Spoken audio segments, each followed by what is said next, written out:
Philadelphia Eagles training camp has been going on for a couple weeks now, and I'm starting to think players are separating themselves on both sides of the ball. So we're going to do a positional battle update coming up next right here on the Locked On Eagles podcast.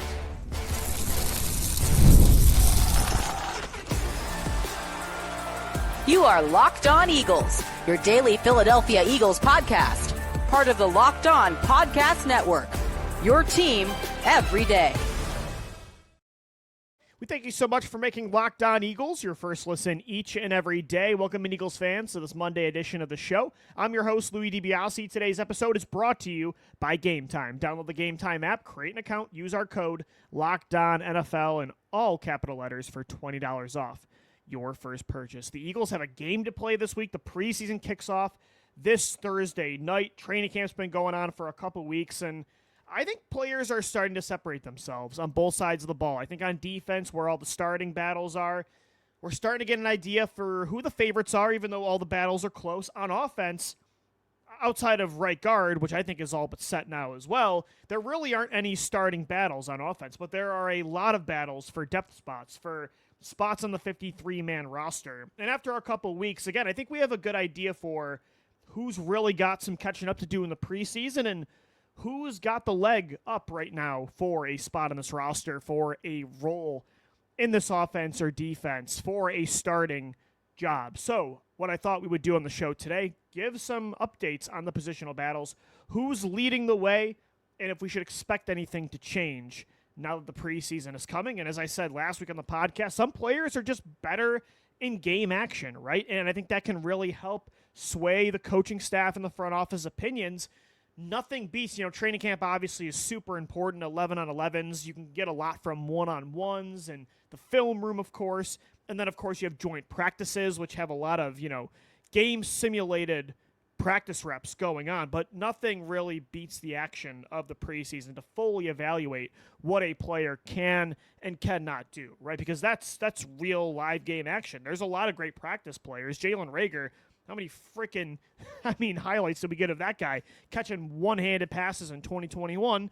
And then by the time the playoffs or the regular season came around and even the preseason, he was not a good football player. So I think there are some guys that can do some damage in the preseason. And they're going to have to, because when you look at, for instance, the starting battles right now on defense, there are some clear and obvious leaders. And I hate to say this, but seeing how Vic Fangio made his decision last year on the boundary at corner, seeing what he's doing now with Adoree Jackson and Kelee Ringo, hearing what he's saying, I hate it because I don't think he should be starting on the football team this year. And if he ends up winning the job over Ringo, I'd rather go out there and sign a free agent like Asante Samuel Jr. or Rasul Douglas, or make a trade for like a Greg Newsome.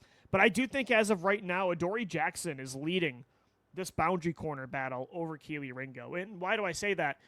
For me, is it close? Yeah, of course. Fangio said it today in his press conference that it's a close battle. But if it's close, in my opinion, the tiebreaker should go to the young player that you've invested a lot in that has a much higher ceiling. The tie should go to Kelee Ringo.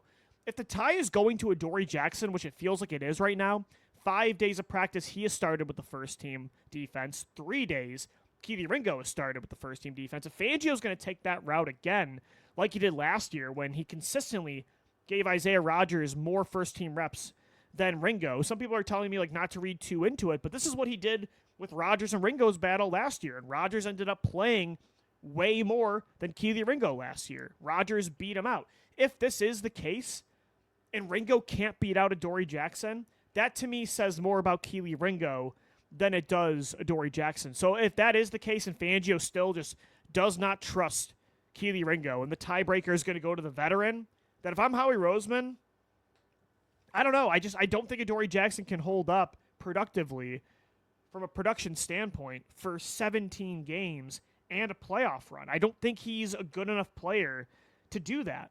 I do think Ringo is going to have some growing pains this year, but I do think he's good enough to play an entire year, and I think you'll see some legitimate ceiling play from Kelee Ringo. I think he'll be equally as good as Adoree Jackson this year. I think he'll be better, and I think he'll hold up throughout an entire season more than Jackson. But if Fangio is going to keep preferring the veteran year after year at corner, then I'm bringing in another veteran because I don't think Adoree Jackson is good enough. But right now, I'm surprised because Ringo's had a good spring, and I think from the sound of it, he's been having a good summer, but it does sound like right now Jackson is the favorite. Again, of the 8 practices that have been something you can really put weight into, put stock into, it's close, but Adoree Jackson has started with the first team on offense 5 times, and Kelee Ringo is 3. So if I'm Howie Roseman, I might start watching some Asante Samuel tape. That's just my opinion on that one. But Adoree Jackson is leading the way. At starting defensive tackle next to Jalen Carter, and this one's not as important because it's going to be very rotational on the interior. All these guys are going to play. Moro Ojulari and Jordan Davis are going to play. But as of right now, both guys are having really strong summers, but I think Moro Ojulari is the clear favorite to be the leader in the clubhouse from a snap-based perspective, from snaps, than Jordan Davis is, to replace Milton Williams, who was second last year in snaps at defensive tackle behind Jalen Carter. I think it is Moro Ojulari. Now, Jordan Davis, look, he looks so much more in shape than last year, very explosive. It sounds like at practice, he's been getting to the quarterback consistently. Like, he looks like a much more developed pass rusher. He had a really nice play today where he blew up a play and got there for a sack. But Moro Ojulari has been one of the best players at training camp. He gets a sack, at least one, every single practice. Landon Dickerson went out of his way yesterday actually, to say how good Ojulari has looked and how awkward of a player he is to guard. And he was saying that in a good way because Ojulari is an undersized tackle. He's not super lengthy, but he's so explosive. He's so low to the ground. Like, the low man wins a lot of the time. He's very powerful for his size. Again, he's sudden. He's got really good footwork and teeing you up before you even get your hands on him. He's got really good pass rush moves. That's what I loved about him coming out of Texas. And on day 3, I wanted him in the 3rd round that year for the Eagles in 2023. He was a Lou DiBiase, my guy. And why did I think that? Because I thought he was just such a well-polished pass rusher. And he's been showing that so far at training camp. So Ojulari, to me, again, I just think he's the better player right now. He's the less limited player than Jordan Davis. Both of them are going to play a lot. I think it's going to be more of an even split between the two than it was Milton Williams and Ojulari and Davis last year. Because, again, I do think Jordan Davis is going to take a step up this year. But I do think right now it's definitely more Ojulari next to Jalen Carter the majority of the time. At starting safety, this actually changed for me because of the injury to Andrew Mukuba. I think Sidney Brown right now is the leader in the clubhouse to start next to Reed Blankenship if week 1 was next week. Again, for Vic Fangio's defense, live reps in the practices, in the games, are really important. Mukuba has returned to practice, but he missed some time with that shoulder. Was it the shoulder? Yeah, it was a shoulder injury. And Fangio said it himself, like, Mukuba's got to get on the field to learn this defense, to have a role. It was the same thing with Kelee Ringo, Cooper DeJean last year. DeJean missed a lot of reps, and he didn't end up starting until after the bye week. Now, again, Mukuba didn't miss nearly as much time. He's got plenty of time still to be the guy over Sidney Brown, but he missed a little bit of time. Sidney Brown is the veteran. 2 years into this scheme with Fangio.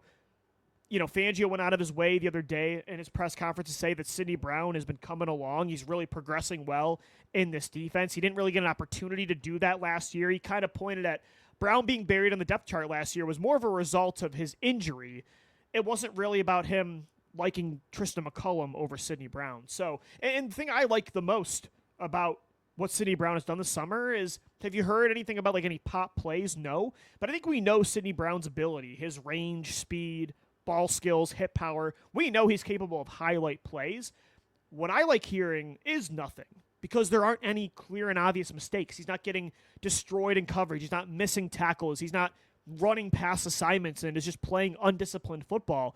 It's been kind of mute about Brown. It's been subtle praise about how he's really playing well within the confines of the defense, and that was something I think we were all concerned about with Sidney Brown, was like, can you rein in that radical play? And it sounds like so far he's been doing that. Again, I think Andrew Mukuba is the long-term starting safety next to Reed Blankenship, but I think as of right now, if week 1 was this week or if it was tomorrow, I think Sidney Brown starts over Mukuba. But again, we got the preseason to figure that out. I think Mukuba eventually will be the starter, but both of them, Brown's going to have a role in this defense, I think, especially early on in 2025. And then the only other battle that seemed like there was a battle for a starting job was at right guard, and Tyler Steen is clearly the winner of that over the field. Nobody else is getting first-team reps. Jalen Carter was hyping up Steen the other day. Stoutland has said multiple times how far along Steen has looked so far this summer. Steen had a couple nice one-on-one wins today in practice against Monarch Money, who again has been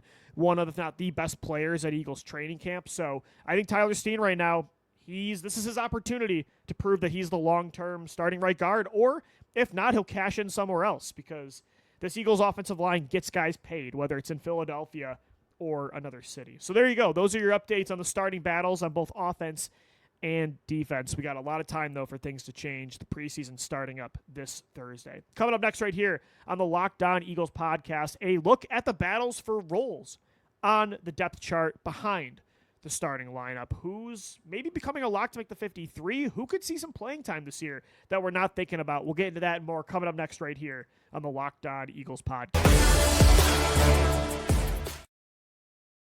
Today's episode of the Locked On Eagles podcast, we are brought to you by 5 Hour.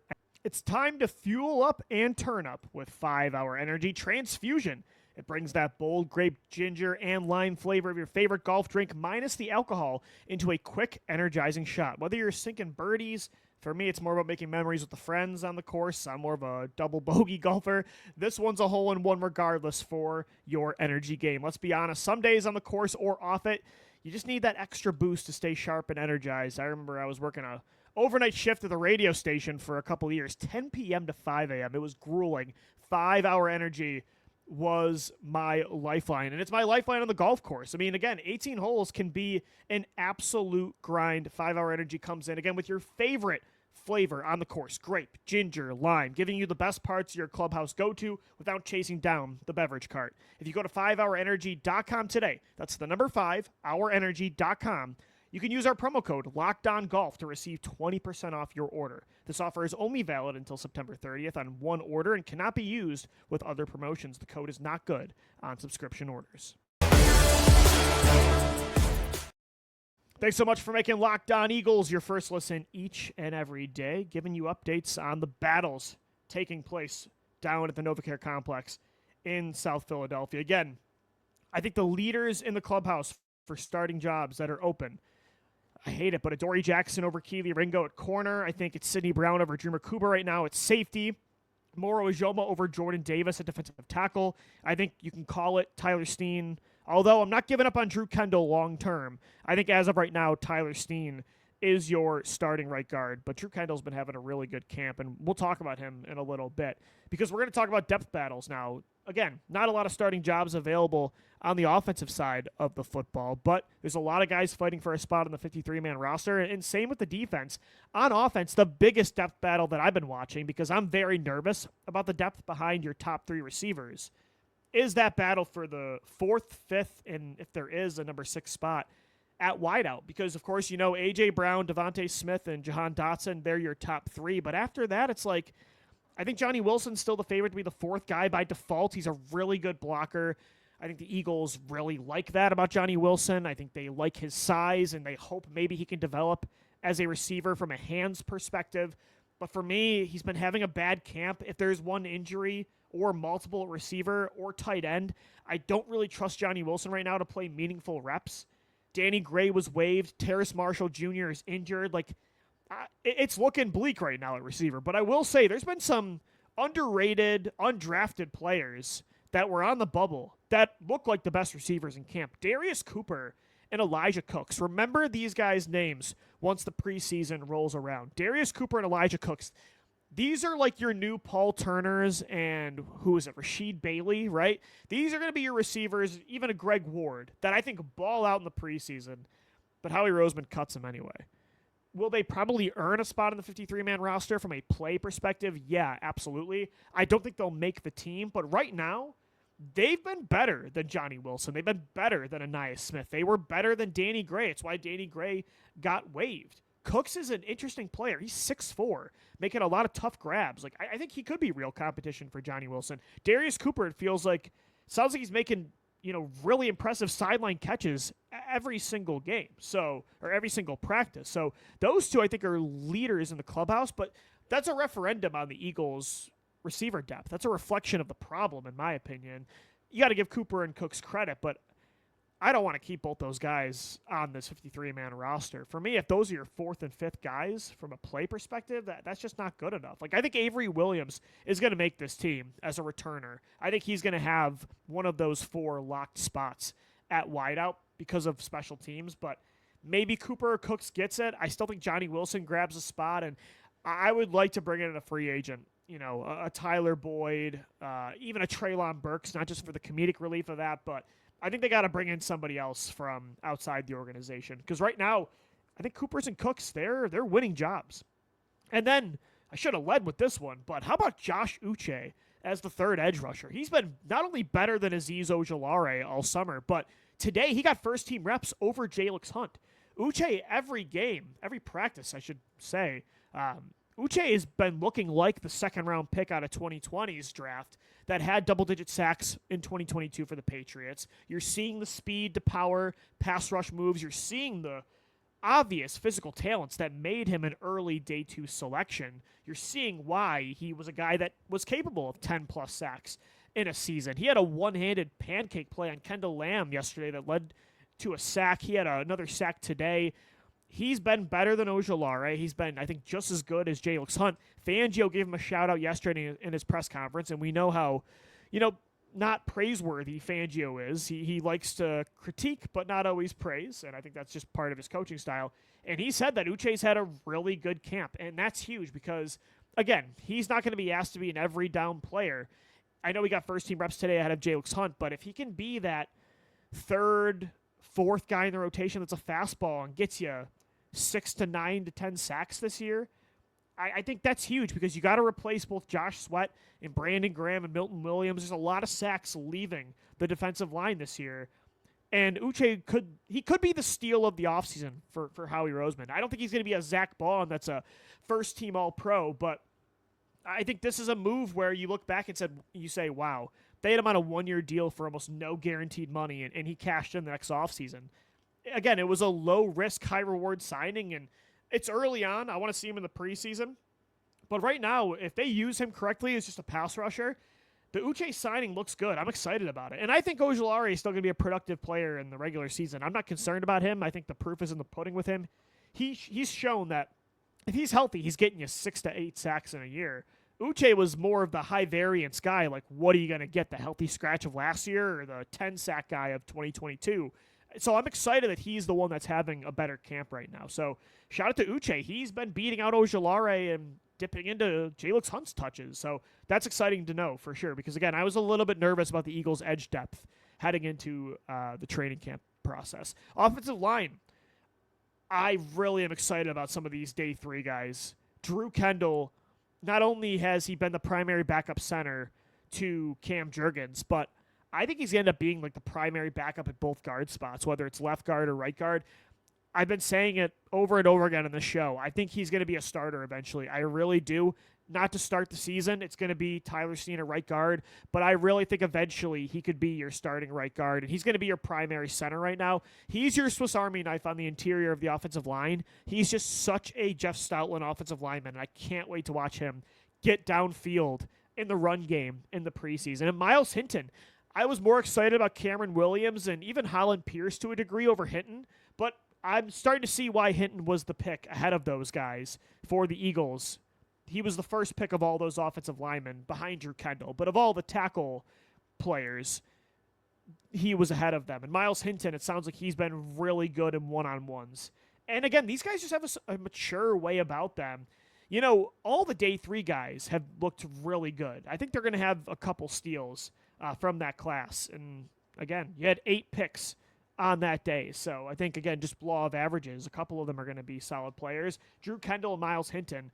I think, again, right now, Darian Kennard, Kendall Lamb, they're your primary tackle backups. The latest depth chart came out. It's made by the Eagles PR staff. But Kennard and Lamb were ahead of the young guys, but it's great to hear that, Kendall and Hinton have looked good because they're, I think, your long-term depth on the offensive line. And then as for returners, right now the favorites, as I said, Avery Williams is a primary kick returner and punt returner for you. I think he's going to make the roster. And I think your other guy right now, especially a kick returner, is Will Shipley. I think he earned a spot. He flashed some plays last year as a kick returner. I think he's going to be one of your top two guys at that spot. So Avery Williams and not Kendall Lamb. Could you imagine? Would love to see that. Will Shipley is your other favorite to be returners. I just want Cooper DeJean out of that role. If he's going to be playing safety this year and slot corner and he's a matchup Swiss Army knife on defense, I know he's a really good returner and he had some big plays as a punt returner last year when Britton Covey went down, but I prefer if Cooper DeJean is just on defense. I'd like to keep one of your best defensive players healthy for the majority or all of the season. All right, guys, coming up next right here on Locked On Eagles, we're going to wrap up this Monday edition of the show, making the case for the offense and defense. Like, what scenario could this team be better than the 2024 regular season Eagles? Because I think we've all kind of agreed that they're going to regress comparatively speaking to last year because last year was so historic. But if they're better than last year from a consistency perspective in the regular season, why would that be? We'll get into that coming up next right here on Locked On Eagles. Today's episode of the Locked On Eagles podcast, we are brought to you by Gametime. Have you ever decided at the last minute to head to a ball game with friends or family? Maybe it's game day and you suddenly realize that you want to be in the stands. Sometimes nothing beats it. That's exactly where Gametime comes in. It's the easiest way to grab last-minute tickets without the stress. With the money you can save on tickets, you can splurge on food, drinks, merch, or invite a bigger group of friends to come with you. Gametime makes it all possible. Gametime makes buying tickets fast and simple. Prices on the app, they actually drop the closer you get to first pitch. And they've got incredible last-minute deals, clear seat views, and a lowest price guarantee that takes the worry out of buying. Plus, again, the seat views, that's the thing that I get most excited for because you know you're getting great prices on Gametime, but I want to make sure the view is good because that's what's most important. So you can get it all on Gametime. Take the guesswork out of buying tickets. With Gametime, download the app, create an account, use our code LOCKEDONNFL for $20 off your first purchase. Terms apply. Again, create an account, redeem the code LOCKEDONNFL for $20 off. Download the Gametime app today. Last-minute tickets, lowest price guaranteed. All right, Eagles fans, we are wrapping up this Monday edition of the show. Just a couple days until the Eagles preseason gets underway. Football is back, and it's been great to follow along what's going on at training camp, but I want to see it for myself with my own eyes. Let's see these live reps in the preseason. Let's see what these young guys got on both sides of the ball. Let's see guys earn a spot on this incredibly deep 53-man roster, and it's still the most talented roster in the NFL. The Eagles are still the betting favorite to win Super Bowl 60 and represent the NFC again, this time in San Francisco.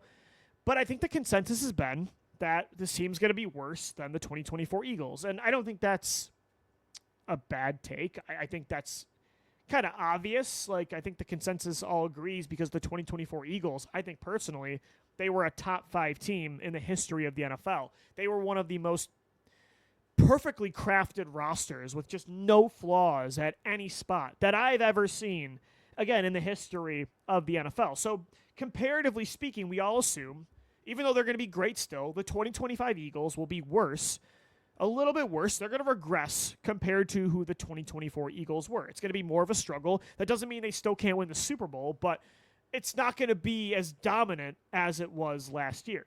But I'll push back on that. I think there is a scenario where the 2025 Eagles are better than the 2024 Eagles in the regular season. Now, the postseason Eagles last year, that was something special. I don't think we'll ever see that kind of domination, that kind of clutch gene, hero football, maybe ever again. But it wasn't always smooth sailing during the 2024 regular season, especially early on. We all know that there were a lot of close games in the middle of the year, too. This wasn't a 2017 from a record perspective it was, but this wasn't a 2017-2022 year where they're taking advantage of a lower place schedule and they're just dominating teams. Like, they're just blowing teams out. There were those games for sure, but they had close games for the entire first month of the year, the first 5 to 6 games. Not even just that. It was close against Baltimore. It was close against Jacksonville. It was close against Carolina. They weren't destroying teams. They had some dominant performances against Dallas, against Pittsburgh, against Cincinnati. Like, they had some, like, against Washington. They had some games where they're like, we're here. But a lot of the games were close. Both games against Washington were close, even if they seemed dominant from a running perspective in that first one. So it wasn't always smooth sailing. I think this year's 2025 Eagles could be better, more consistent in the regular season. How do they do that? Well, I think on offense, how they can be better is just if the passing game is more consistent. I think the passing game last year was up and down in the regular season. If you get the 2022, early 2023, this year's NFC title and Super Bowl version of Jalen Hurts, that's going to be a better football team. If Saquon Barkley is, I think we're all assuming he's going to take a little bit of a step back last year because, again, comparatively speaking, that would make sense. He had the best season a running back has ever had. But what if he's just as good? What if he's the outlier in this historically great running offense with Jalen Hurts in this offensive line, and he has 2,000 yards again this year? What if he's just as good? It sounds like he's been just as good at training camp. What if he does not get injured? What if he's not just the latest running back that follows a year of high volume up with an injury-rattled, regressed season? What if Saquon is the outlier? What if he is the exception and the passing game is better? What if you have a much more motivated A.J. Brown that just goes off this year? What if you have Jahan Dotson a year better in this offense with growing chemistry with Jalen Hurts? And Will Shipley's a little bit better. And Cam Jurgens takes a step in year 2. There's no Lane Johnson regression. And Jordan Mailata and Landon Dickerson and Devontae Smith and all the underrated stars of this offense are equally as good. I could totally see this offense being better in the regular season than they were in 2024. I could totally see them being more complete with more options this year than they had last year. On defense, I'm not projecting it as much because last year's defense was the number 1 ranked unit in football, but there's a scenario where they're just as good, if not better. Again, they lost a lot of starters on defense, but all their stars are still there. Nolan Smith could be better than last year. Same could Jalen Carter and Jordan Davis if they all continue to improve. And what if Moro Ojoma, Jalyx Hunt, and Kelee Ringo break out and they're better than Darius Slay, Milton Williams, and Josh Sweat? There's a lot of ifs here, but these guys have that kind of ceiling. I think they all have lower floors, but they have higher ceilings. Quinyon looks like he's clearly better than last year. He had another interception today at practice, his second one in a week and a half. Cooper DeJean, too. What if Jihad Campbell unlocks a new position this defense has really never seen, they did not have last year? I don't think it's crazy to say. Again, I'm not saying from top to bottom, when you combine the regular season and the playoffs, that this year's Eagles are going to be better than last year's Eagles. No. Last year, when you could include the playoffs, that is a top 5 team in the history of the NFL. But when we're talking regular season, this team might be better. The schedule is a lot harder. Again, the team is just as young. They've lost a lot of starters. But when you're talking about the ceiling, when you're looking at the ceiling, 2025 could be just as good as last year, if not better. I don't think it's crazy. It's more of a projection. It's definitely not guaranteed. It's going to be really hard to top what they did last year, but I don't think it's impossible. I think there is a scenario where that plays out. Let me know what you think. Hit us up on X at DiBiaseLOE and at Locked On Birds. And thanks as always for making Locked On Eagles your first listen each and every day, Monday through Friday. Until tomorrow, thanks so much for downloading, watching, and listening, and let's go Birds. Fly, Eagles, fly.